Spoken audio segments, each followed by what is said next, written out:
meu amigo Leonardo Estopa, pontualmente fechando a semana, 6h30, sexta-feira, 15 de março de 2019. E aí, Léo, como é que estão as coisas? Tudo bem? Fala, Léo, você fez um super desafio de conseguir entrar às 6 horas, 30 minutos e 0 segundos. Aí você ficou esperando a hora certa de dar o clique, não foi? Não foi isso que foi Exatamente. combinado? A gente estava falando sobre isso, porque a gente falava sobre a importância da pontualidade, né?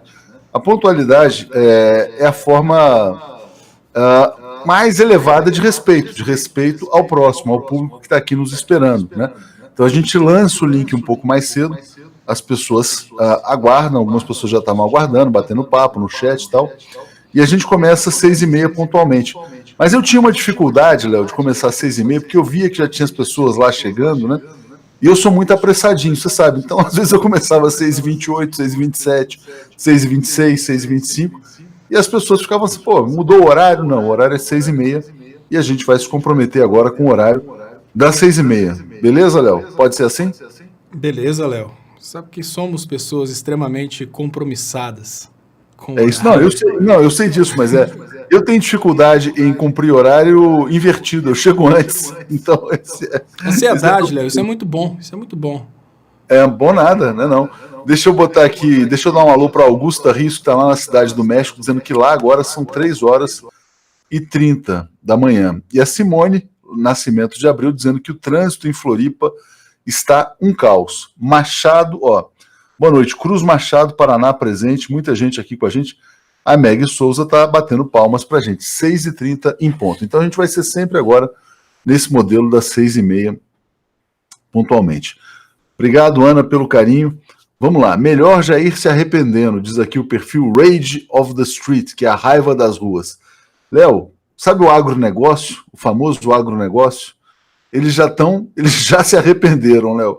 Eu vou te dar depois a declaração do presidente da Sociedade Rural Brasileira, né? Ele está se dando conta de que o Bolsonaro foi a maior roubada da história dos produtores rurais do Brasil. Faz um comentário inicial sobre esse tema do Jair se arrependendo, antes que a gente fale dos outros temas. Léo, todo mundo errou com o Bolsonaro da mesma forma. Achando que estava sendo espertalhão, sendo egoísta e não entendendo que o seu egoísmo pode significar a sua derrota, o seu fracasso. Porque na humanidade existe um equilíbrio, nos negócios existe um equilíbrio. O equilíbrio é a parte B só continua negociando com a parte A se a parte B estiver tendo vantagens e assim, da mesma forma, a parte A só vai continuar negociando com a parte B se a parte A tiver vantagens. O que acontece na atual conjuntura é que o Brasil partiu para um egoísmo tão extremo que determinadas camadas da sociedade acharam que podiam, através do controle político, oprimir as outras classes e assim continuarem ganhando, mas não dá. A administração estuda isso como uma operação perde-ganha que caminha para o perde-perde. Perde-ganha porque uma parte perde, a outra ganha. Perde-perde porque você inviabiliza os futuros negócios e, no final das contas, todos perdem com isso. Quando a gente percebe o motivo da classe empresária ter votado no Bolsonaro, é porque essa classe queria oprimir os trabalhadores com menos férias, menos 13º, menos direitos. Acontece que a classe empresária não percebeu que os trabalhadores também são os clientes, ou seja, a classe empresária oprimiu o seu funcionário, mas ao mesmo tempo trabalhou para oprimir o seu cliente.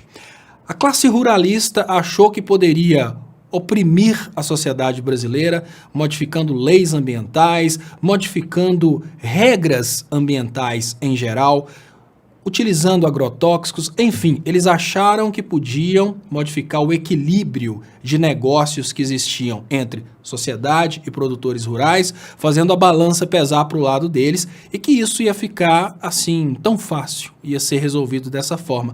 Mas não é bem assim. Então, toda a sociedade empresária, toda a sociedade financeira, a classe média alta que achou que estava ganhando no momento em que ela estava escolhendo um governo para fazer a outra parte perder, ela, na verdade, correu atrás do próprio fracasso.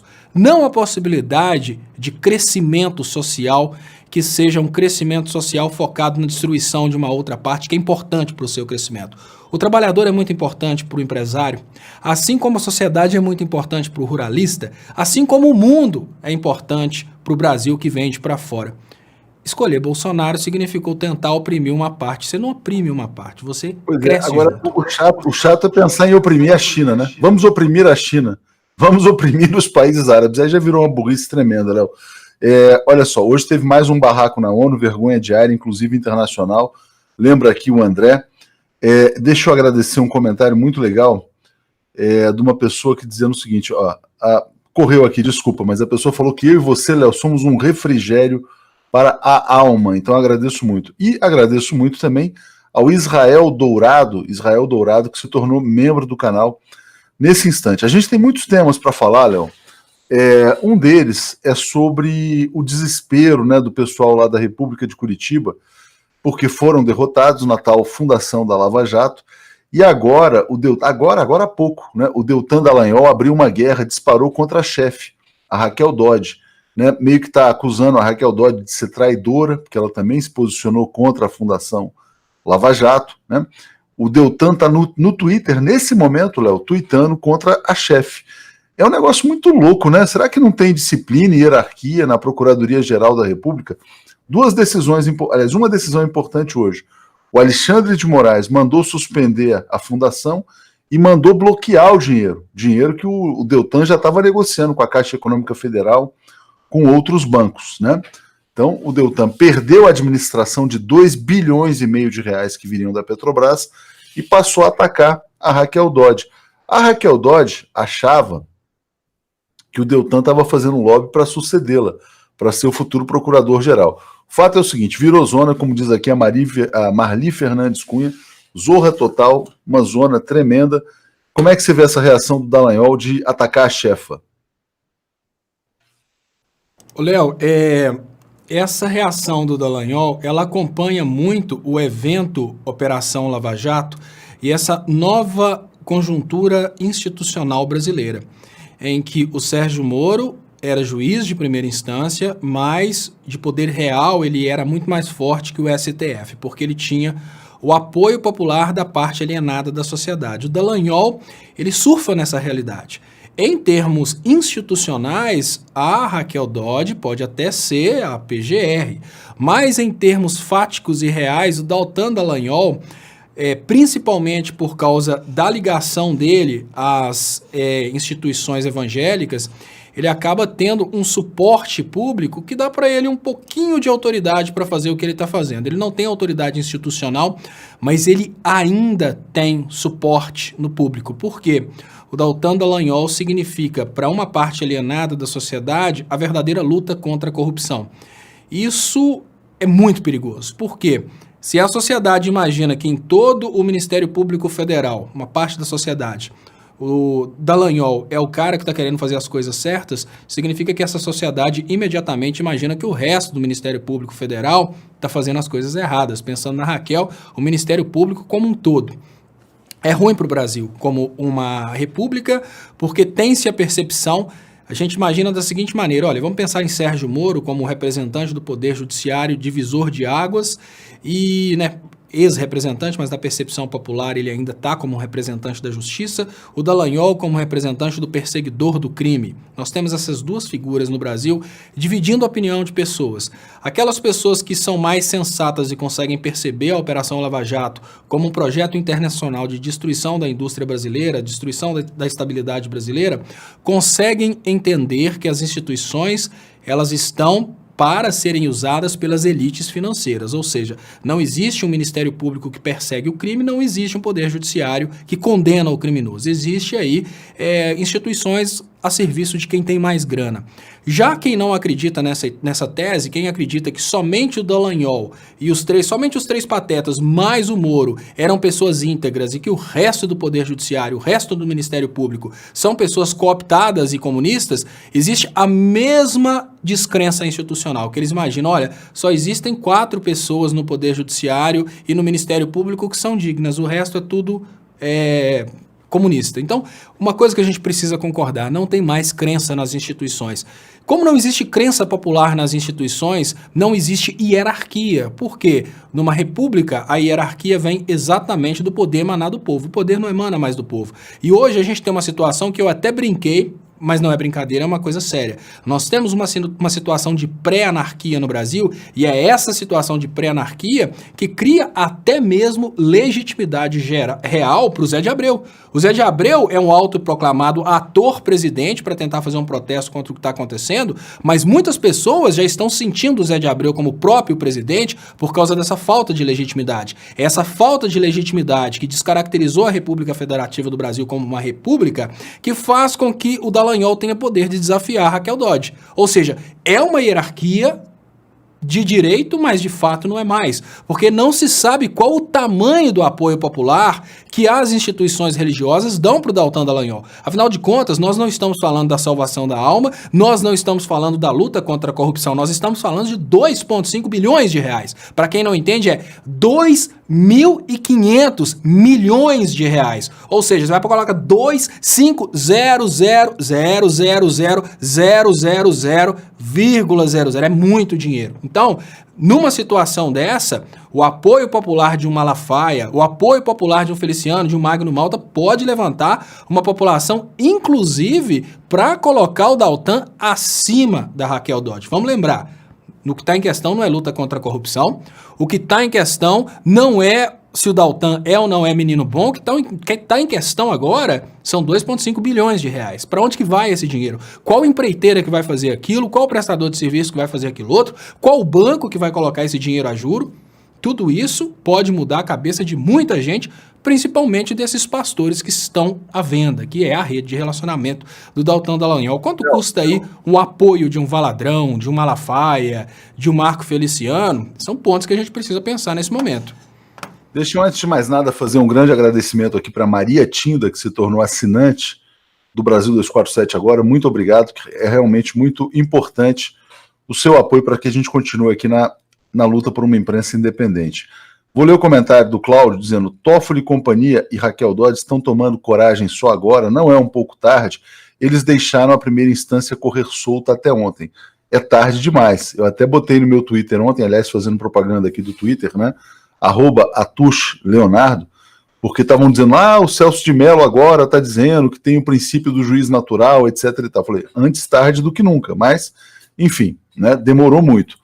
Sobre essa questão do Deltan Dallagnol poder se impor sobre a Raquel Dodge, só poderia acontecer no estado de anarquia. No estado normal, evidentemente, ele corre o risco de ser enquadrado, demitido. Mas já estão circulando nos grupos de WhatsApp vídeos de convocação pelos grupos de direita, de extrema-direita, para um grande ato no dia 7 de abril. 7 de abril é um ano da prisão do ex-presidente Lula, que também haverá grandes atos pela liberdade do Lula. O que as pessoas estão dizendo? Que querem manter as prisões, etc., não usam a imagem do Lula, né? É uma música, assim, também, que tem toda uma estética fascista, né? E o que eles vão pedir no dia 7 de abril é um impeachment de todo o Supremo Tribunal Federal. Ou seja, a extrema-direita no Brasil já está iniciando movimentos para fechar o Supremo Tribunal com um cabo e um soldado, Léo.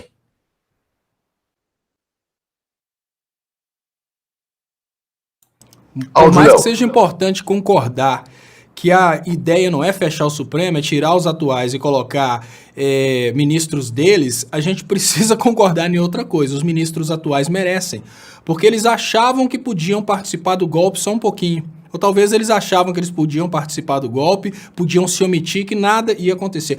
Tudo que está acontecendo hoje com as instituições brasileiras é culpa das autoridades mais altas dessas instituições. Por exemplo, o Ministério Público só foi corroído porque lá em cima do Ministério Público existia uma conivência com o que estava acontecendo na República de Curitiba.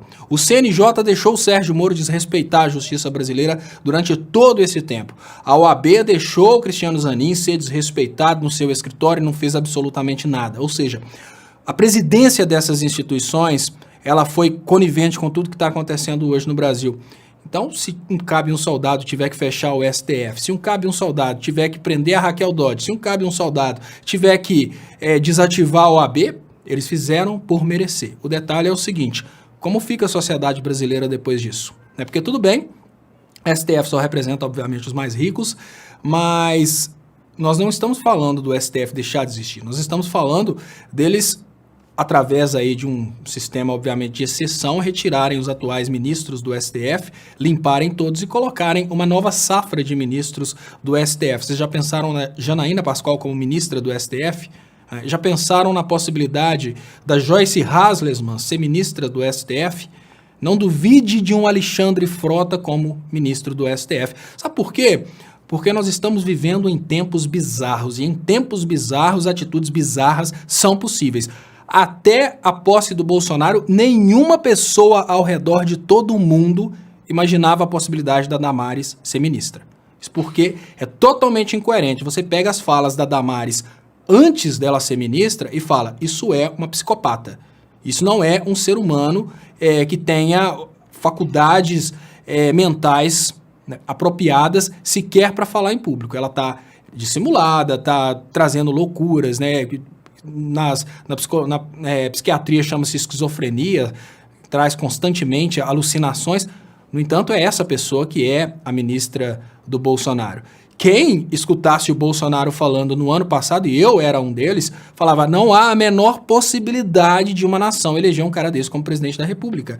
Então, olha, não duvidem que a gente tenha um novo STF composto por Janaína Pascoal, Alexandre Frota, todos esses apoiadores ferrenhos do Bolsonaro que estão hoje na política podem ser ministros do STF. Eu chamo a atenção daquelas pessoas que têm o tão grande saber a respeito do direito, né, que seriam os verdadeiros aptos a serem ministros do STF.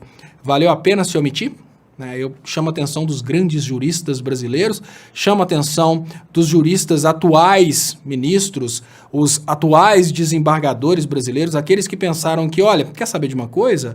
O liberalismo representa mais nossos interesses, valeu a pena se omitir? Esse é o Brasil que nós temos hoje, um Brasil sem previsibilidade, inclusive naquilo que é o mais previsível, que são as instituições das funções do poder. Aquilo que seria mais previsível hoje está completamente imprevisível, porque a massa de manobra que vocês deixaram que fosse formada no Brasil, hoje pode inclusive pedir a substituição de um ministro do Supremo, com toda uma carreira jurídica, por um Alexandre Frota, por um Kim Kataguiri, por uma Janaína Pascoal, até mesmo por uma Joyce Hasselmann. Não duvidem disso.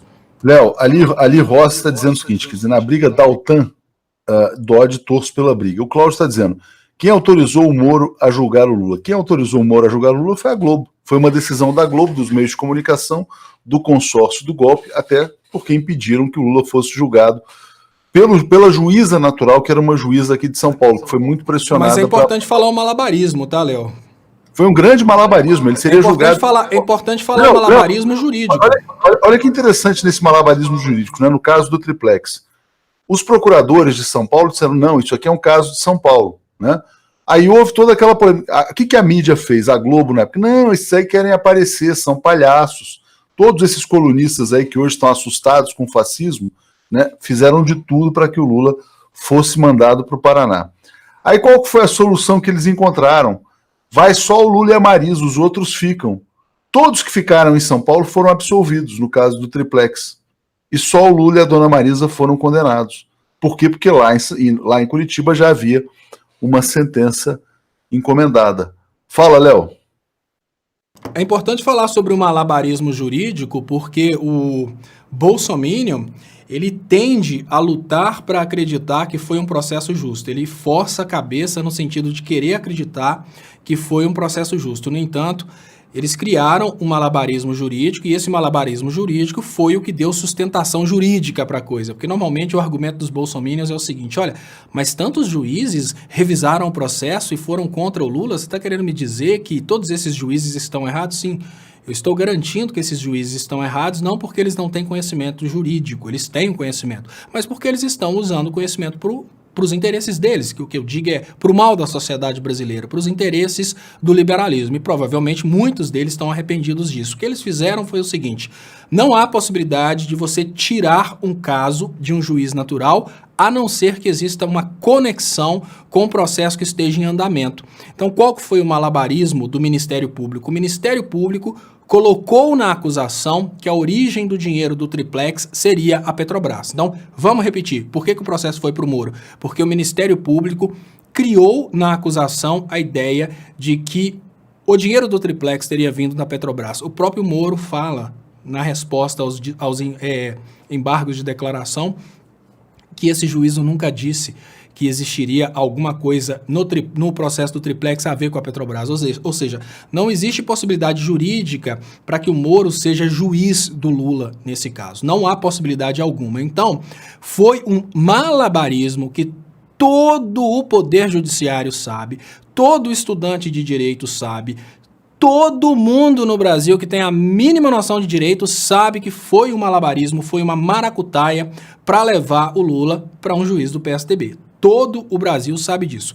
Por que poucos se manifestam a respeito disso? Porque é feio brigar a favor do Lula quando você pertence à classe jurídica. O que aconteceu foi que a campanha que começou em 2013, ela não veio tão somente para convencer fanáticos e convencer crianças, ela veio para convencer também a alta classe média. Foi feito todo um trabalho de manipulação mental em cima da alta classe média para dar a ideia de que, olha, vocês estudam para passar em concursos, mas no fundo vocês são inferiores àqueles políticos que não têm nem diploma. Hoje nós temos procuradores, juízes, juristas que odeiam a esquerda porque foram programados para odiar a esquerda.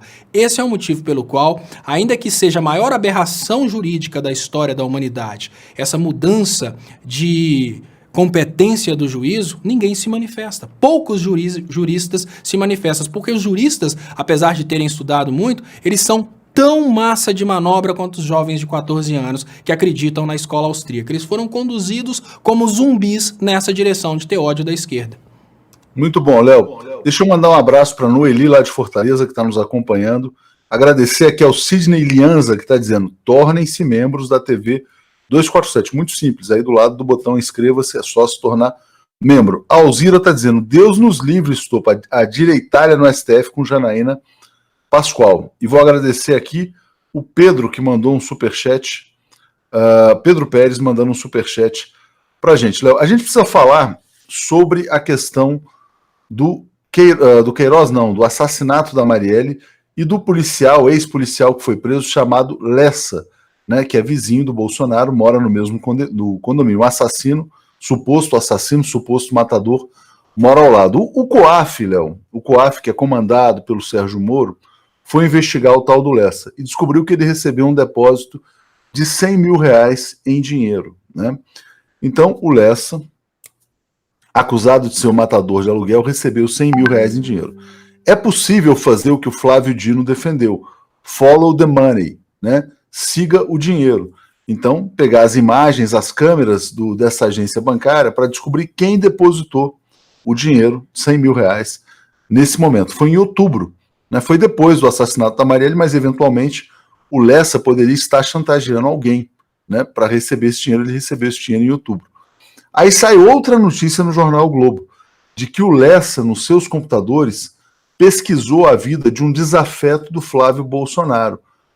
Parece, Léo, que tem gente aí na imprensa do Rio de Janeiro, talvez no Globo, né, suspeitando de que o Flávio Bolsonaro tenha ligações muito mais próximas com esse Lessa. Há um depósito de R$100 mil para a conta do tal do Lessa, e há também o Lessa pesquisando a vida de pessoas que incomodavam o Flávio Bolsonaro. Então, esse caso ainda pode dar muito pano para manga, né? O André está dizendo o seguinte: desde a FHC passando por Lula e Dilma, esse será o ano em que a Globo receberá menos verbas publicitárias do governo. A esquerda precisa refletir sobre isso. Antes de falar sobre o Lessa, Léo, até vou fazer um comentário para o André, para não perder aqui o superchat. De fato, o Bolsonaro está em guerra contra a imprensa, guerra contra a Globo, né? Essa discussão da publicidade tem que ser feita mesmo, é importante que seja feita, e a Globo, assim como os ministros do Supremo, que o Léo mencionou, ela está pagando o preço, né? Ela contou mentira, ela mentiu ao Brasil para prender o Lula. Com que interesse? Sabe-se lá quais interesses. Elegeu o Fernando Henrique, elegeu o PSDB, entregar o petróleo? Bom, o que ela conseguiu foi entregar o petróleo e elegeu o Bolsonaro, que agora vai para cima da Globo. Então a Globo, assim como os ministros do Supremo, né, também está pagando o pato do Brasil sob o fascismo. Mas, Léo, eu quero que você fale sobre esse caso do Lessa, R$100 mil em dinheiro e pesquisa sobre a vida de um desafeto do filho do Bolsonaro. É muito difícil, Léo, a gente conceber a possibilidade de não ser a mesma rede. É bem difícil. Claro que certeza é só a partir de investigações, a partir de uma resposta do Poder Judiciário, até porque qualquer certeza que a gente der nesse momento, a gente pode estar levantando falsos sobre pessoas de caráter tão ilibado. Mas é importante parar para refletir. Eu sei que detalhes importantes nesse momento. Todos têm alguma ligação com os Bolsonaro e nenhum desses casos assusta os eleitores do Bolsonaro. Eu nem sei por que se foca tanto nisso? Porque o homicídio não assusta eleitores do Bolsonaro. Eleitores do Bolsonaro são bem compatíveis com a ideologia do Bolsonaro. A gente vê constantemente pessoas falando nesse momento que o Bolsonaro agiu corretamente porque a Marielle seria uma pessoa ruim e mereceria morrer. Então, não acho que isso vai modificar a situação dos Bolsonaro, não. Eu acho que, obviamente, vai ser mais um caso Queiroz, que inclusive tem a participação de um outro Queiroz, mas é mais um caso Queiroz. É um caso para alarmar, chamar atenção e ser esquecido. É um caso para não dar em nada, penso eu. Revolta à esquerda. Revolta à esquerda porque a esquerda se sente duplamente derrotada. A esquerda pensa, olha, eu não fui simplesmente derrotada, a esquerda se sente assim, eu não fui derrotada simplesmente por um grupo político que trouxe uma ideologia perversa, eu fui derrotado por um grupo político que está matando as pessoas de esquerda, eu fui derrotada por um grupo político que utilizou-se de mentira e está acabando com o Brasil. Então isso é muito mais frustrante para a esquerda do que revelador para os eleitores do Bolsonaro. Eu tenho a opinião que essa investigação ela é muito importante, a imprensa tem que dar muito valor para ela, mas a transformação social brasileira está na desalienação do fanatismo. Sem a desalienação do fanatismo, é possível que eles utilizem, inclusive, o argumento de que porque a Marielle estava, de repente, incompatível com Deus por causa da homossexualidade, ela mereceu essa morte e que o assassino foi, na verdade, uma vítima que foi utilizado aí por Deus para matar a Marielle. Não duvidem, gente. É muito importante que as pessoas entendam e não menosprezem a ignorância do próximo. O Brasil está passando pelo que está porque tem muita gente no Brasil que tem a capacidade mental muito maior que a média e não consegue entender a imbecilidade da média brasileira. Não menosprezem a imbecilidade do próximo. É possível que a base de apoio do Bolsonaro nesse momento já esteja criando um argumento para falar que a Marielle... Descubram, por exemplo, que o caso tem alguma coisa a ver com Flávio Bolsonaro. Qual que vai ser o próximo passo? Apoiadores do Bolsonaro, criando na cabeça dos fanáticos a ideia de que o Bolsonaro fez uma coisa boa em ter pedido o extermínio da Marielle, né? Fazendo aqui a possibilidade de se comprovar a participação do Flávio Bolsonaro na morte da Marielle. Pode ser que a base de apoio diga que ele fez um trabalho bom porque ele despachou uma vereadora homossexual. Não menosprezem a ignorância do próximo, não menosprezem o poder do fanatismo. Lembrando, fanatismo fora no Brasil é capaz de fazer pessoas amarrarem bombas nos corpos e explodirem-se, assim, em ataques suicidas ao redor do mundo. Então, eu acho que nesse momento a gente tem que focar no fanatismo. É o meu ponto de vista. E colocar essas investigações como secundárias. Agora, respondendo o que você perguntou, é lógico que a gente precisa de um trabalho minucioso de follow the money. Nós estamos escutando uma coisa dessa de um juiz de direito, não é de uma pessoa que uma pessoa qualquer, uma pessoa que tem uma capacidade muito grande de imaginar a criminalidade. É possível chegar na pessoa, sim. O que eu pergunto nesse momento é, o que adianta chegar na pessoa? Já existem provas suficientes para tirar o Flávio Bolsonaro do Senado, para colocar o Bolsonaro na cadeia, derrubar a chapa, tem prova para tudo isso. O que adiantam provas? Né? Basicamente, por que ainda estamos procurando provas contra o Bolsonaro, sendo que o maior problema do Bolsonaro está no fato dele ser indestrutível por causa da sua base de fanáticos? Esse é o ponto que eu tenho. Léo, deixa eu agradecer aqui a Anabel Boton, membro, Milton Mariano também, mandando aqui Lula livre, né? A Ana Luísa Medeiros dizendo, o próprio Lessa foi quem fez o depósito, saiu na Globo News agora nesse momento, então ele pode ter feito o depósito na boca do caixa, mas há de se questionar por que ele recebeu 100 mil reais em dinheiro vivo, né? O Cláudio está dizendo, no ano passado, um coronel reformado do Exército chamou Rosa Weber de vagabunda e salafrária. Nada aconteceu. E agora, né? Essa questão é importante, é interessante, por quê? Porque a gente está naquele estado, Léo, como você dizia, de anarquia. As pessoas estão peitando o Supremo Tribunal Federal. O Supremo Tribunal Federal agora está tentando se afirmar, né? Mas agora, depois que Dilma já foi derrubada ilegalmente, Lula já foi preso sem provas, o petróleo foi entregue, o Paulo Guedes está falando em privatizar a Petrobras e o Banco do Brasil, o presidente da Petrobras falou que o sonho dele é viver num mundo com Petrobras privatizada e sem BNDES. Olha só a que ponto chegamos, né? O presidente do Banco do Brasil também fala que seu sonho é privatizar o Banco do Brasil. Então o estrago já está feito. Será que eles vão conseguir agora reverter essa confusão? O grande problema do estrago é que não existe uma percepção de estrago. Aí que está o grande problema. Porque no momento... Gente, o brasileiro, ele tem uma tendência de agir rapidamente quando ele sente que ele está sofrendo algum prejuízo. A pessoa às vezes é pacífica, aquele cara extremamente sereno, aquele cara que não briga com ninguém, que respeita todo mundo. Aí vem o vizinho e risca o portão dele. O portão tá lá pintadinho, todo bonitinho. O vizinho risca o portão dele, o cara entra dentro de casa, busca uma faca, aquele cara que era sereno, que não brigava com ninguém. Riscou o portão dele, ele vai dentro de casa, busca uma faca, ameaça o vizinho de morte, chuta o portão do vizinho, já quer matar, já quer fazer, quer acontecer isso porque riscou o portão dele e arranhou a pintura. O que está acontecendo com o brasileiro? O brasileiro não percebe a Petrobras como um patrimônio nacional. O brasileiro não percebe uma escola pública como sendo algo disponível para o seu filho usar no futuro, não percebe o SUS como sendo um sistema de saúde disponível para que ele possa usar. Então, quando um governo entra no poder e fala que vai privatizar tudo, fala que vai acabar com o patrimônio que é do brasileiro, como o brasileiro não consegue se ver como dono desse patrimônio, o brasileiro não consegue entender as vantagens desse patrimônio ser público, o brasileiro não sente que está perdendo nada. Então nós temos uma situação em que as pessoas que têm consciência do que está acontecendo, privatização dos bancos públicos, tendência natural de aumento de juros. Se a gente tem um aumento de juros, a gente tem uma menor oferta de dinheiro, diminuição do investimento dentro do território nacional. Diminuição do investimento, aumento do desemprego. Quando uma pessoa tem esse tipo de noção, tem um conhecimento de economia para pensar dessa forma, ela luta contra. Agora, quando uma pessoa é estúpida, como por exemplo Andréa Cristina, está aqui, esquerda mimimi. Quando a gente tem estúpidos como Andréa Cristina, que não tem nem noção do que está acontecendo, elas não se sentem representadas nesse patrimônio público. Como elas não se sentem representadas nesse patrimônio público, elas não se importam se for privatizar. Muito pelo contrário, elas, assim, o brasileiro está com uma noção de pertencência tão pequena em relação ao Banco do Brasil, à Caixa, ao Pré-Sal, ao Sistema Único de Saúde, à Previdência, aos direitos trabalhistas. O brasileiro está com uma sensação de pertencimento tão pequena ou talvez nula em relação a isso, que ele tem o prazer de ver falar na privatização, que ele acha que a privatização é uma forma de punir os políticos.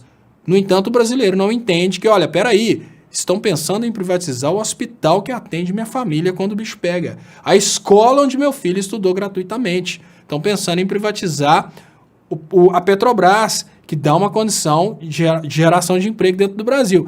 Se a gente não consegue orientar os brasileiros para que desenvolva-se no Brasil essa sensação de pertencimento daquilo que é público e a importância daquilo que é público para a sociedade, o que significa privatizar, é muito difícil a gente querer que as pessoas se sintam abaladas por causa da venda da Petrobras. Um brasileiro que não tem noção do que significa a Petrobras para o desenvolvimento nacional, para a soberania nacional, para a geração de empregos dentro do Brasil, quando se fala em privatizar a Petrobras, ele pensa que quem vai pagar é só o político. Privatizou a Petrobras, o PT levou ferro. Mas peraí, não tem PT na Petrobras, né? Não, mas o PT levou ferro, privatizou a Petrobras. Essa é a percepção que precisa ser mudada. Léo, deixa eu trazer um tema aqui diferente, mas muito importante. Hoje houve um massacre na Nova Zelândia, né? 49 mortos e 48 feridos. O atirador, né, ele escreveu um manifesto, e nesse manifesto ele atacou o Brasil. Ele falou o seguinte, porque ele é um supremacista branco. E ele fala, com toda a sua diversidade racial, o Brasil está completamente dividido como nação. As pessoas não se dão umas com as outras e se separam sempre que possível, disse ele, né? Ele também, na Nova Zelândia, aliás, a primeira-ministra também falou que vai rever as leis sobre armas. O massacre na Nova Zelândia foi logo depois do massacre de Suzano, em São Paulo. E o Bolsonaro estava dizendo, não, veja bem, não tem nada a ver arma com massacre, né? Inclusive compartilhou uma fake news, uma suposta declaração do padre Fábio de Mello, que nunca existiu, dizendo que não poderia se misturar essa discussão de armas agora, nesse momento.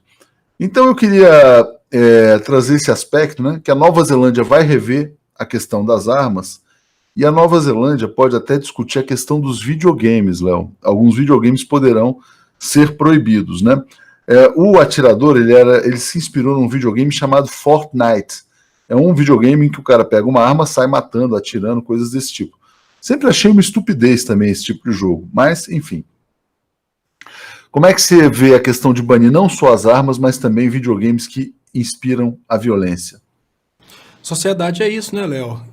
Viver em sociedade é viver debaixo de uma tutela do desenvolvimento científico. Olha, quando a gente vive em sociedade, a gente tem a vantagem de ter vacinas, porque essas vacinas foram desenvolvidas por um corpo científico que entende de medicina, que entende de biotecnologia, desenvolveram as vacinas. A gente vive em sociedade, olha que maravilha, as pessoas estão escutando a gente de locais distantes porque tem todo um sistema de infraestrutura de rede elétrica, rede de engenharia, de telecomunicações, para fazer com que nossas imagens possam chegar às pessoas, imagem e som, obviamente.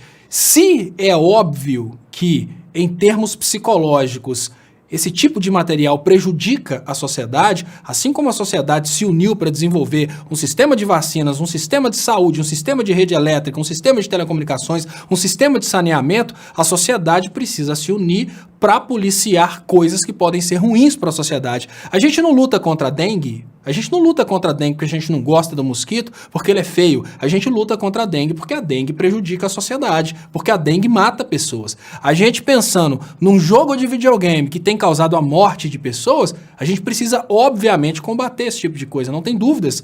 Da mesma forma, quando a gente pensa como que são as coisas, né? Porque a maconha prejudica a indústria farmacêutica, qualquer tipo de apologia ao uso da maconha é crime. Mas você pode utilizar um jogo de videogame que ele não só faz apologia ao homicídio, como ele tem resultado em homicídios, ele tem incentivado homicídios. Então é óbvio que esse tipo de produto precisa ser controlado. Se a sociedade não está preparada para viver uma realidade virtual sem levar isso para a vida real, já ficou provado que isso não é adequado, é um veneno. Olha, se aquele produto que estava sendo consumido pela sociedade, um produto para emagrecimento, começou a matar as pessoas, a Anvisa não tira esse produto de circulação? Não é assim que funciona? O produto tal começou a ser usado, diagnosticou-se que tal produto começou a causar um efeito colateral, está matando pessoas.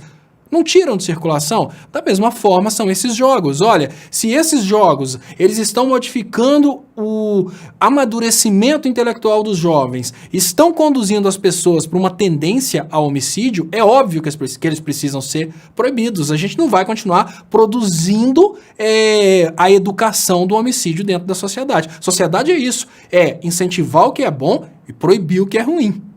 Léo, superchat aqui do Cláudio dizendo o seguinte: Léo, os bolsominions não são maioria.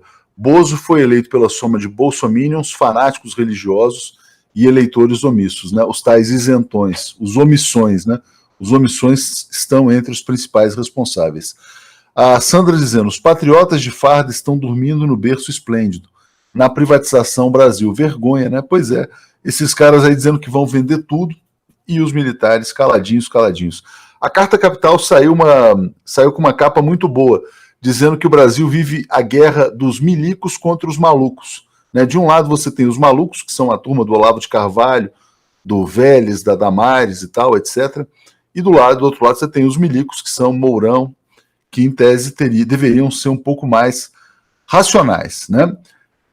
O Rogério está perguntando, Atushi, será que é verdade que o assassino estava morando numa casa que está na declaração de bens do Bolsonaro? Não, essa é fake news. O Bolsonaro tem 2 casas no condomínio, tem que também saber como é que ele tinha 2 casas num condomínio tão caro, mas nenhuma dessas duas casas é a casa onde morava lá o Lessa. Léo, a Maria dizendo, parabéns ao Jean Willis. Vamos falar sobre o Jean Willis também. Acaba de ser chamado ao Palácio do Planalto o Vélez Rodrigues, o colombiano que chamou todos os brasileiros de ladrões. Ele já deveria ter sido demitido naquele momento, porque chamou todos os brasileiros de ladrões, né?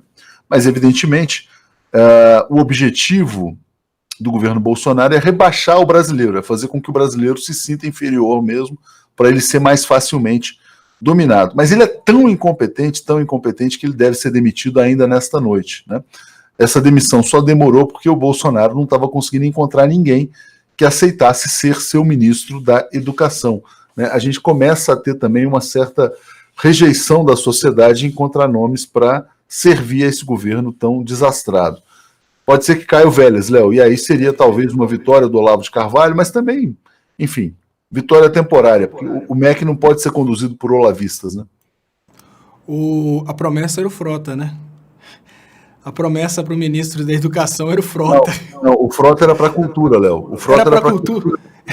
Não, quando o Frota começou a contestar o Paulo Freire, o Frota começou a falar aquele monte de coisas, e quando o Temer assumiu através da campanha daqueles que foram Aécio se tornaram Olavetes hoje, bolsonaristas, o Alexandre Frota foi levar para o MEC, foi levar a sua instrução a respeito da educação, aí começou aquela ideia de que o Frota seria o ministro da Educação do Bolsonaro, porque ele foi levar recomendações a respeito da educação. É claro que quem participa do governo Bolsonaro como ministro da Educação, ele tem aí uma premiação, que é o fato de conseguir ser ministro, não é uma coisa para qualquer um, mas ao mesmo tempo ele tem uma queimação de filme para o resto da vida, que ele foi ministro do Bolsonaro, né, do pior governo da história do Brasil. Pode ser que o Vélez nem caia pela falta de alguém para ocupar o lugar, Léo. Ser ministro do Bolsonaro é uma mancha eterna na biografia. É como escrever na própria biografia foi ministro do Hitler, né? Então isso não se apaga. A Márcia está dizendo, existem várias pessoas que buscam jogos, entre elas pessoas violentas. Preciso separar uma coisa da outra, né?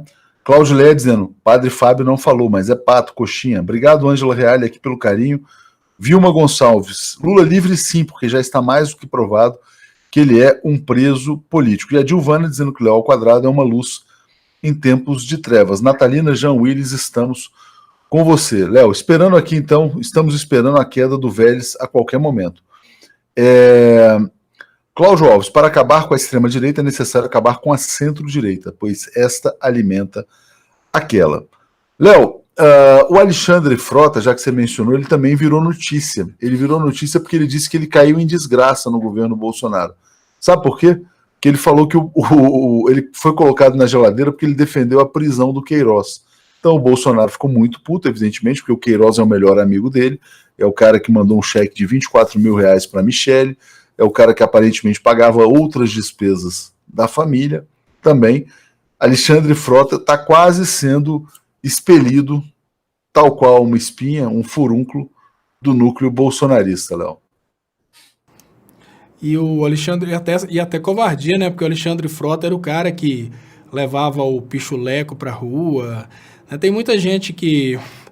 Olha, nada foi mais divertido que ver o Magno Malta ficar fora do governo Bolsonaro. Isso foi muito divertido, porque o pior ser humano do território nacional, o pior brasileiro que existiu em todos os tempos, foi o Malta. Isso porque o Sérgio Moro não é brasileiro, ele é norte-americano. Se tivesse que confrontar, lógico, o pior, se os dois fossem brasileiros, o pior ser humano brasileiro de toda a história da humanidade seria o Sérgio Moro. Mas como o Sérgio Moro ele já merece o status de americano, de estadunidense, o pior de todos é o Magno Malta. Ter visto ele ficar fora do governo Bolsonaro foi muito legal.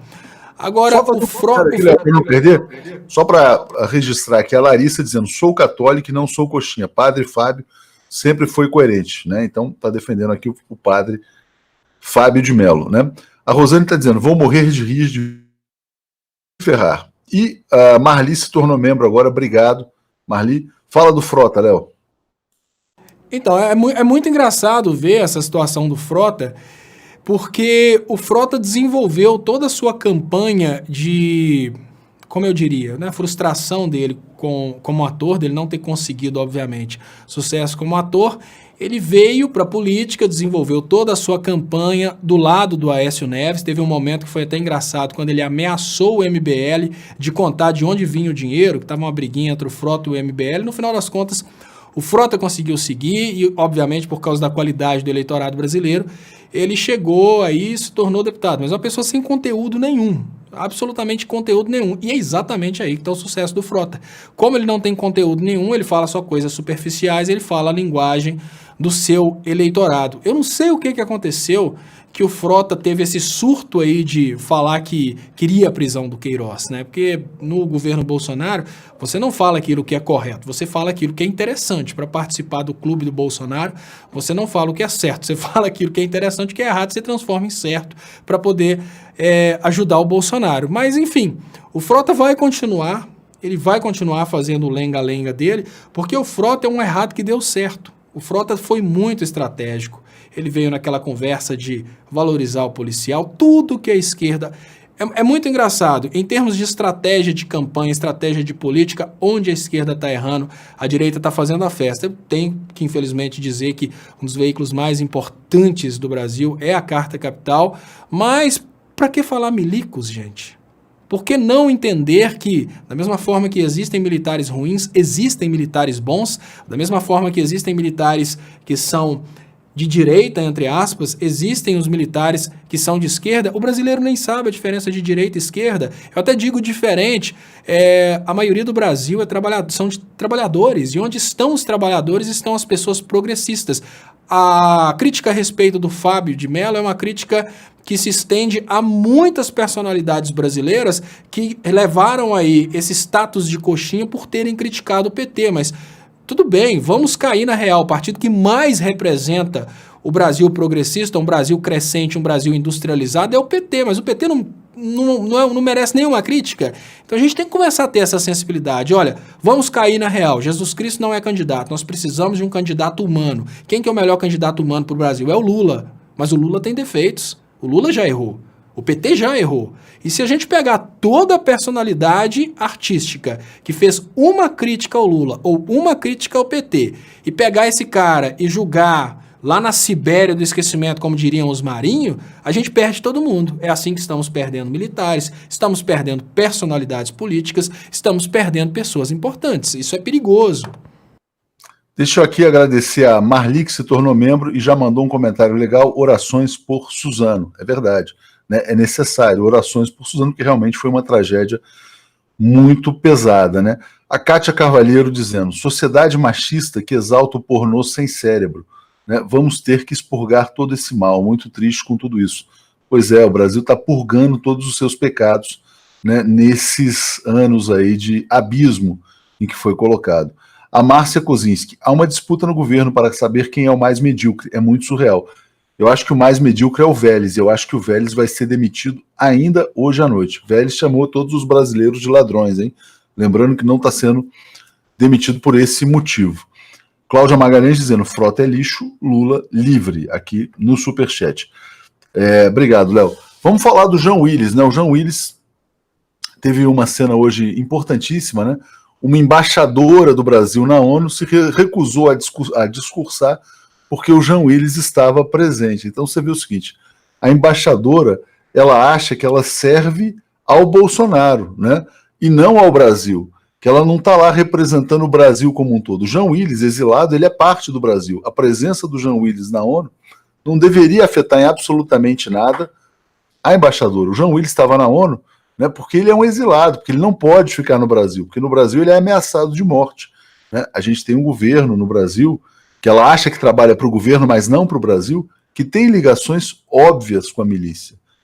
A Marielle foi assassinada pelas milícias. A Márcia Tiburi também saiu do país. Né?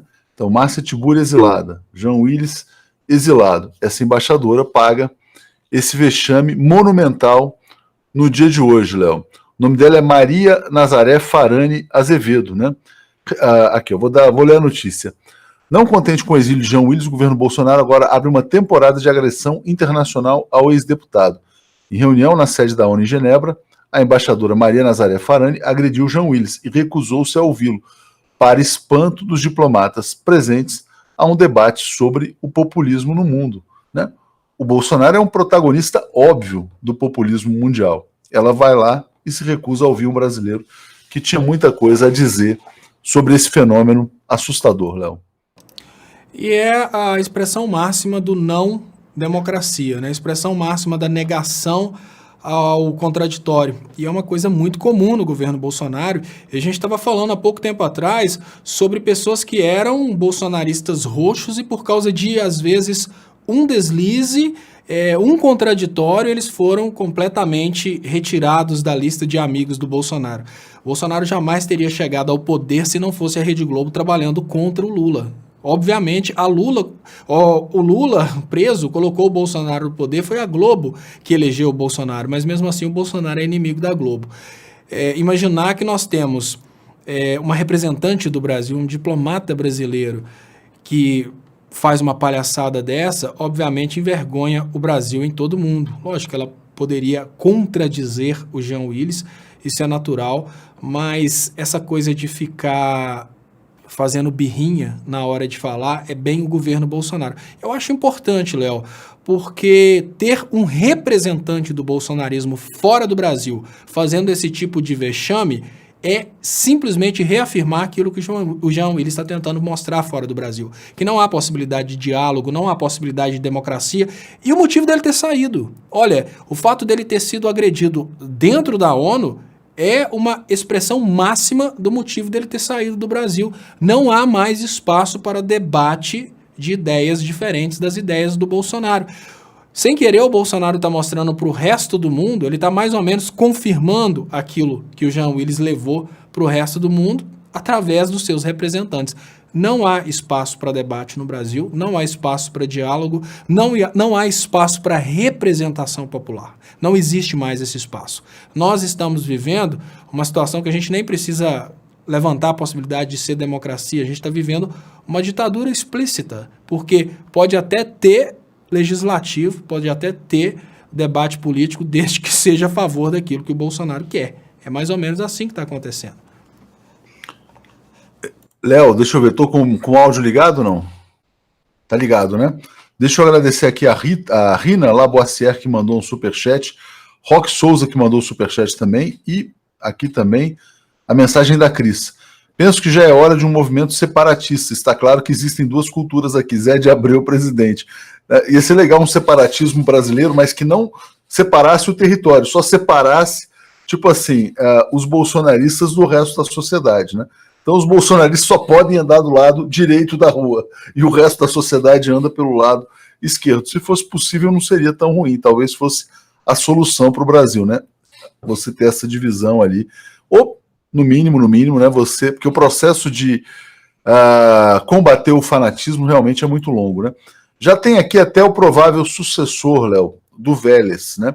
O nome dele é Anderson Ribeiro Correia, ele é do ITA, né? Então ele é um engenheiro do Instituto Tecnológico da Aeronáutica, o que sinaliza que talvez tenha sido um bom aluno, tenha sido uma pessoa estudiosa, e ele tem um perfil que agrada a base do Bolsonaro, ele é evangélico, né? Então ao mesmo tempo seria um engenheiro aeronáutico, evangélico, brasileiro, não é colombiano, não chamou os brasileiros de ladrões, e o Vélez vai embora sem deixar saudades, ao que tudo indica, Léo. Tomara que seja um brasileiro que, apesar de estar agora no governo Bolsonaro, tenha um pouquinho de brasileiro, um pouquinho de nacionalista, né? Porque o astronauta brasileiro, ele é a favor do fim da empresa brasileira de aeronáutica, né, do desenvolvimento tecnológico do Brasil. Então, assim, é muito estranha essa postura aí dessas pessoas extremamente qualificadas que, quando chegam ao governo Bolsonaro, acabam tomando atitudes que não são atitudes pertinentes com a qualificação delas. Tomara que esse rapaz realmente seja uma pessoa nacionalista e faça uma coisa que talvez seria bem interessante. Já pensou se ele explicasse para o Bolsonaro um pouco de verdades a respeito das atitudes que o Bolsonaro está tomando? Quem sabe esse rapaz não vem do ITA, com uma formação em engenharia, e explica para o Bolsonaro a importância da engenharia para o desenvolvimento do Brasil, a importância da indústria, a importância de um Brasil vendendo para os outros e não comprando filtro de Israel, a importância de um Brasil que seja dono da sua empresa de fabricação de aeronaves. talvez esse rapaz tenha muita coisa para contribuir com o governo. Então, existem duas possibilidades. A possibilidade mais provável, que é ele se adaptar ao bolsonarismo e começar a usar os seus títulos simplesmente para legitimar as imbecilidades que o governo bolsonarista faz. Lembrando que a indústria do cigarro ela utilizou vários médicos que seria o MBL da época para dizerem que o cigarro não fazia mal. Então, a gente tinha médicos Kim categorias na época falando, não se preocupem, fumem à vontade, cigarro não faz mal. Da mesma forma, a gente pode ter aí um rapaz do ITA que pode chegar no Brasil e falar, quer saber de uma coisa? Nossa engenharia é tão ruim que ela tem que acabar, vamos comprar de Israel. Mas pode acontecer o contrário, esse cara pode bater um papo com o Bolsonaro e falar, olha Bolsonaro, vamos pôr a engenharia brasileira para bombar, vou te dar um toque aqui, ó, tem que ser assim, assim, assim. Então, quem sabe esse rapaz que se formou em uma instituição pública de altíssimo nível não mostre para o Bolsonaro a importância do investimento em educação. Ele sabe o tanto que ele penou para passar no ITA, ele sabe como muitos sonham estudar no ITA, quem sabe ele não luta pela continuidade do ITA. Pois é, e o ITA sem Embraer é outra coisa, né? Deixa eu falar aqui, ler o comentário da Luciana Zero, dizendo, essa embaixadora que brigou lá com o Jean Willis, na verdade, agrediu o Jean Willis, né? Ela é filha do Farani, da academia de tênis, onde moravam os ministros do Collor. A academia de tênis que quebrou, esse Farani quebrou em Brasília, deixando muita dívida, né? João Batista da Silva, esse governo já durou demais, chega de tanta vergonha. O Brasil está passando uma vergonha global que não tem precedente. A Mariana Negreiros dizendo, exatamente, Estopa, não há mais espaço para debates de ideias. Pensar diferente é complicado. Você pode até ser agredido por pensar diferente. Aqui a Marta Werneck está dizendo que todas as reitorias das universidades serão ocupadas por militares, né? O Milão está dizendo, a gafe na ONU foi muito positiva, é a primeira prova de que o Brasil não é mais uma democracia. Pois é, se a embaixadora não pode nem ouvir o contraditório, um brasileiro falando na ONU que deveria ser um motivo de orgulho, é porque talvez o Brasil não seja mais democrático, né? Marta Werneck, nós professores da educação sabemos que as reitorias serão todas ocupadas por militares. Que otimismo é esse, né? Bom, falando sobre Israel, o embaixador de Israel no Brasil visitou hoje o Bolsonaro e o Ernesto Araújo, e aí ele saiu anunciando uma viagem do Bolsonaro a Israel. Perguntaram para ele sobre a embaixada em Jerusalém. Sabe o que ele falou, Léo? Ele falou, não, o Bolsonaro é um grande líder e sabe o que tem que fazer. Não, sabe o que fazer. Eu que estou interpretando, sabe o que ele tem que fazer.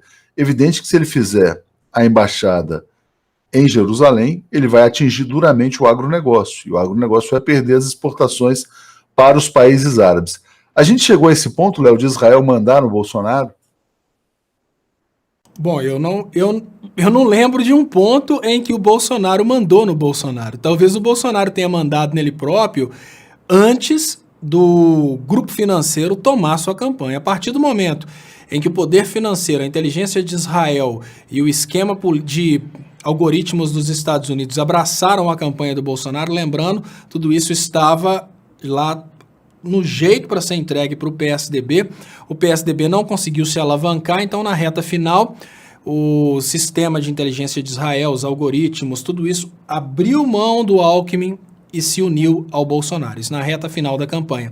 Desse momento em diante, o Bolsonaro já não foi dono de si. Hoje o Bolsonaro é simplesmente o mito, quer dizer, o mico, que está lá como sendo o novo Temer, aquele cara que assina, a gente sabe que ele não governa absolutamente nada, e tá bem difícil para o Bolsonaro, porque na hora que Israel falar é hoje, infelizmente os ruralistas brasileiros vão ter que sofrer o é hoje, porque quem manda em Bolsonaro é Israel. Se Bolsonaro quiser continuar no poder, ele precisa obedecer a Israel. Israel pode fazer concessões, tipo, vamos esperar um tempo, vamos apaziguar a situação, vamos tentar encontrar um contorno, ou talvez uma coisa diferente. Olha, vamos fazer o seguinte, vamos quebrar os ruralistas brasileiros antes, para que eles nem tenham o que exportar, porque após quebrar o setor ruralista brasileiro, eles não vão poder se revoltar mais com a mudança da embaixada. Tudo isso pode acontecer. Agora, o Bolsonaro ter palavra final, isso ele não tem. Isso a gente sabe que ele não tem.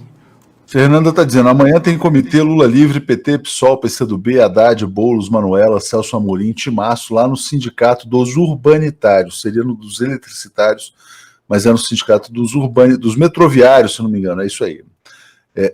Metroviários, desculpa. Rosane Raduan, o ministro astronauta quis abrir concursos, mas Bozo não autorizou, né? Marcos está falando, grande líder no Brasil só tem um, que é o Lula, obviamente. Léo, chegamos ao ponto final do programa. Eu tinha quase esquecido do tema do programa, que é a questão dos ruralistas, né, que Jair se arrependeram, né? Vou ler aqui para você, então, a declaração do Pedro Camargo Neto, vice-presidente da Sociedade Rural Brasileira, né? Estamos comprando briga com o nosso maior parceiro comercial e nem sabemos por quê, só para imitar o Trump, né? O Trump não está brigando com a China. O Trump está pressionando a China para a China parar de comprar do Brasil e comprar dos Estados Unidos. E o Brasil está brigando com a China para a China parar de comprar do Brasil e comprar dos Estados Unidos. O agronegócio, Léo, acaba de descobrir que apoiou um traidor do Brasil que bate continência para os Estados Unidos. O agronegócio está num mato sem cachorro, Léo. Tá numa fazenda sem trator, né? Realmente. Não, Léo, aí que tá uma coisa interessante. O agronegócio, ele tá num mato cheio de cachorro. O detalhe agora é a iniciativa do agronegócio de soltar os cachorros. Porque, olha, enquanto para a sociedade mais humilde o Bolsonaro usa a frase aceita que dói menos, para o agronegócio a gente pode adaptar para aceita que você vende menos. Isso porque o agronegócio tem poder de inverter a situação. Nós estamos falando não apenas de uma classe de trabalhadores que não está com poder de coordenação, não consegue fazer nada. Então, enquanto para a classe trabalhadora sobra o aceita que dói menos, para o agronegócio é aceita que você vende menos. Você tem a opção de reverter essa situação. O agronegócio pode derrubar o Bolsonaro porque o agronegócio controla vários deputados, vários senadores. O agronegócio tem um poder institucional muito grande no Brasil. Então, se o agronegócio não percebeu que é hora de derrubar o Bolsonaro, a tendência é ele vender menos. Então, aceita que você vende menos. Dá para reverter. É possível reverter. Mas, se mesmo assim, por orgulho, você quiser continuar torcendo para esse time, mesmo sabendo que esse time sempre vai perder e nunca em sua vida você vai comemorar uma vitória desse time, continua, coloca seu orgulho em cima da mesa, não volte a palavra mais atrás, aceita que você vende menos. Mas o agronegócio, as empresas de varejo e atacado no Brasil, as empresas que vendem para o consumo interno, todos eles juntos sabem que fizeram errado e sabem que podem reverter essa situação. Eles sabem o que eles devem fazer. Se vão fazer ou não, essa é a parte que eu não sei, mas eles têm o poder de reverter a situação. A classe trabalhadora é difícil. Para o trabalhador é difícil. Se o trabalhador faz greve, ele começa a temer pela perda do emprego, o trabalhador precisa ser coordenado, precisam de grandes lideranças, os sindicatos de trabalhadores foram fragilizados enquanto os sindicatos de patrão surgiram para todos os lados. Está na hora do sindicato de patrão perceber que eles escolheram um representante errado. Então, aceita que vocês vão ganhar cada vez mais menos. E mais vezes menos dá menos. Fala mais ou menos isso aí. Tá certo, Léo. Até a Rosa Souza dizendo, 2 pessoas perigosas, Moro e Guedes. O primeiro está quase fora. Será que o Moro está quase fora? Já não sabia. Agora precisa derrubar o Guedes. Eu achava que era o Paulo Guedes que estava quase fora. A Mônica Godum. Os ruralistas vão precisar se associar com o MST. Isso vai ser bonito, hein, Léo? Os ruralistas lutando junto com o MST para derrubar o Bolsonaro, porque descobriram agora que o Bolsonaro é um inimigo do Brasil, trabalha a favor dos Estados Unidos contra o Brasil, para que os Estados Unidos vendam a soja que os brasileiros vendiam para a China. O Brasil vou contar mais uma vez, antes de encerrar, Léo, uma história que eu jamais imaginaria que teria acontecido, mas eu escutei quando eu estava gravando como técnico de som um documentário na Inglaterra. Uma pessoa de quase 100 anos dando um depoimento falando que o melhor momento, o momento mais feliz da Inglaterra foi a Segunda Guerra Mundial. Aí aquela hora que você tem um frio na espinha e pergunta, mas como assim? Por quê? Porque aquele momento em que a Inglaterra começou a ser agredida por um inimigo externo, o povo inglês se uniu. Então, o povo estava assim, com uma amizade tão grande porque estava sendo combatido por um inimigo de fora que o povo se tornou amigo. Talvez agora ruralistas e MST percebam que o inimigo verdadeiro não está aqui dentro, que os trabalhadores, eles estão ajudando os ruralistas a produzirem. O MST só quer fazer parte desse grupo de pessoas aí que produzem e vendem para fora. O inimigo verdadeiro é outro. Talvez seja a hora de se unir, né? Com som, Léo. Muito bem lembrado, Léo. Aqui, deixa eu agradecer aqui a Aba Azevedo também, que mandou um superchat aqui legal pra gente. Mônica já tinha citado. Léo, é isso. Então a gente está chegando aqui, o agronegócio, então, agora descobrindo que, né, acabaram de descobrir que foram traídos, então parabéns, vocês foram traídos pelo Bolsonaro, o Bolsonaro trabalha contra vocês, é a hora de vocês agora perderem o orgulho, né, Léo? Perderem aquela dor de cotovelo, a traição é muito dura, né, Léo? O cara vai pro bar, toma todas, né? Imagina agora os ruralistas enchendo a cara, né, porque foram traídos pelo mito deles. Mas tem uma hora que passa a ressaca, eles levantam, sacodem a poeira e vão buscar uma outra saída para o país, né? Até para tentar conseguir vender a sojinha deles para a China, né? Aliás, a China adora o Lula, tá? A China tem um amor, uma devoção pela figura do Lula. Então vocês podem lá ajudar o Lula a ser libertado, que aí acaba mais rápido a dor de cotovelo, não é não, Léo? E lembrando, importante, tá? Tá só começando. Tem muita coisa ruim por vir, porque, não, olha, claro, a soja é só o primeiro passo. Tem muita coisa ruim por vir. Exatamente, porque agora o Bolsonaro, o cara de Israel já disse que ele está indo para lá e ele sabe o que ele tem que fazer. Ele tem que botar a embaixada em Jerusalém. Então o pessoal do frango, do porco, né, da salsicha também, vocês também foram traídos, tá? Então é importante que eles saibam. Mas enfim, Léo, a gente não pode também ficar tripudiando, né? A gente tem que chamá-los para o lado do Brasil. É importante que eles venham para o lado do povo brasileiro, né? Exatamente. É hora de entender que nós fomos enganados não é por imbecis, fomos enganados por profissionais. Então, quem errou, não errou simplesmente porque é bobo, errou porque aqueles que nos conduziram ao erro foram extremamente eficientes nisso. Até o próprio Bolsonaro foi enganado. Então, agora é hora de tentar consertar tudo. Ó, a gente está invadindo aqui, ó, agora 19h30 por Elas e Igor do Comitê Lula Livre aqui no 247, então a gente já tem que fechar urgentemente. Deixa eu agradecer antes a Lindalva Pinheiro, porque senão é até feio. Lindalva, ela fala, boa noite, queridos, esse governo está nos causando muita dor de cabeça e prejuízos.